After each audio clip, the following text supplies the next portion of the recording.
안녕하세요. 랑만TV의 랑입니다.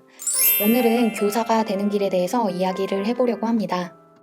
교사가 되는 길은 한 가지일까요? 일반적으로 무슨 교육과를 나와야만 교사가 된다고 생각하는 사람들이 많더라고요.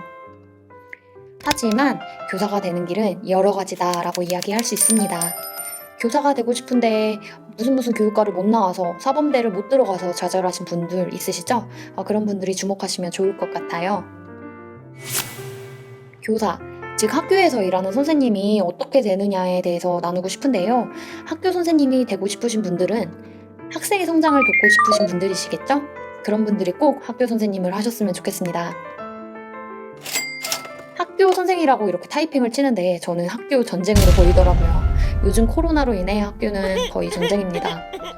어쨌든 학교 선생님이 되고 싶다 하시는 분들은 내가 초등학생들을 가르치고 싶은지 아니면 중고등학생들을 가르치고 싶은지를 아셔야 할 것 같아요. 초등학교 교사가 되고 싶으신 분들은 초등교원 자격증을 주는 대학교로 가야 되겠죠? 먼저 교육대학교, 줄여서 교대에 들어가면 됩니다. 교대에는 서울교대, 경인교대, 진주교대 등등 10개 교가 있습니다. 그리고 두 번째, 일반대학교에 속해 있는 초등교육과를 들어가는 거예요.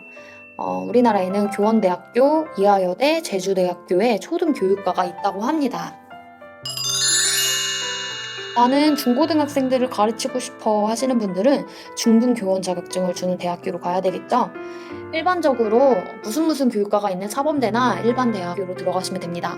이 방법을 제일 많이 아실 텐데요. 수학 선생님이 되고 싶으면 수학교육과, 영어 선생님이 되고 싶으면 영어교육과로 들어가면 됩니다. 그리고 두 번째로 무슨 교육과를 들어가지 않아도 교직 자격증을 받을 수 있는 방법이에요.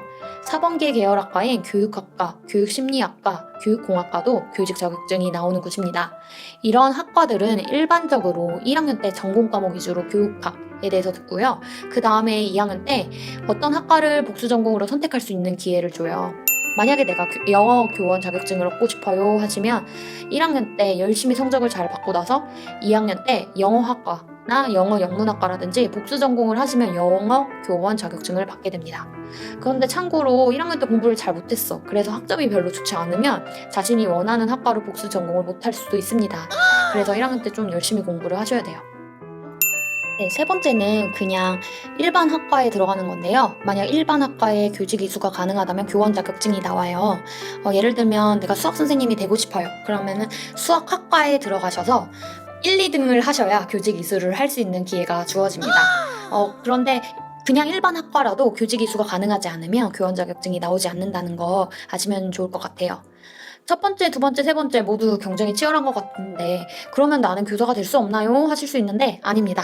마지막으로 교육대학원에 들어가는 방법이 있어요. 이 방법에 대해서 좀 더 자세하게 살펴볼게요. 교육대학원에서 교원 자격증을 취득하는 조건으로는 입학 전에 대학교에서 관련 과목 30학점을 이수를 하시면 되는데요. 그럼 난 망했다 하시는 분들 있죠. 나는 대학교에서 30학점을 이수하지 못했는데 하시는 분들은 학점은행제나 방통대에서 이수를 하시면 돼요. 제가 아는 선생님 중에 한 분은 방통대에서 영어학을 다시 공부하시고 교육대학원에 입학하셔서 교원 자격증을 취득하셔서 지금 영어 선생님으로 계시는 분이 있습니다.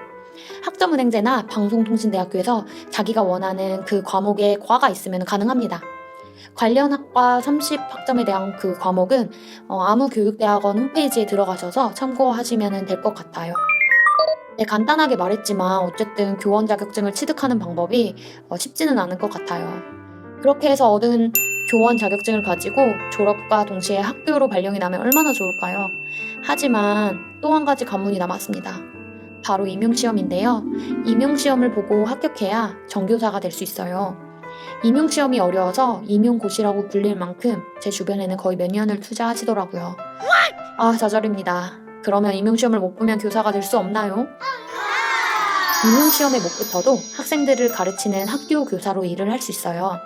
비록 비정규직이긴 하지만 시간 강사나 기간제 교사입니다. 시간 강사는 시간에 따라 보수를 받고요. 여기서 기간제 교사는 계약서에 명시되어 있는 기간 동안 일하는 교사를 말하는데요.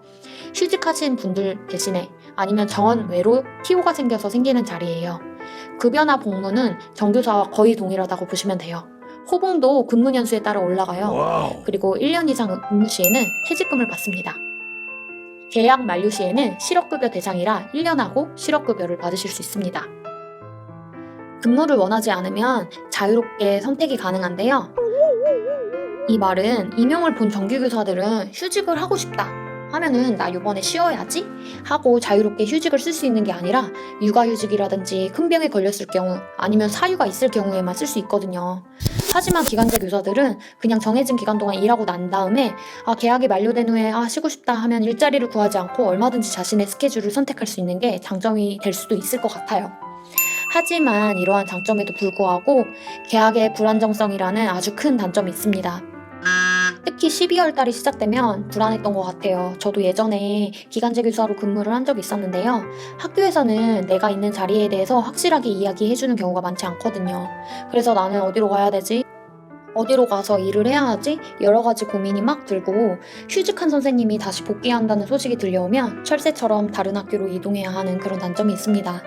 또한 매년 계속되는 면접이 쉽지가 않아요. 누군가 나를 평가한다는 것이 기분이 별로 좋지가 않거든요. 어떠한 고용 형태이든 간에 학생들을 위하는 마음이 있다면 애들한테 다 똑같은 선생님이라고 생각합니다. 이것은 블랙독 드라마에 나온 명대사인데요. 이 드라마에서 배우 서현진 씨가 기간제 교사로 나왔던 게 기억이 나네요. 한번 참고해서 보시면 좋을 것 같아요.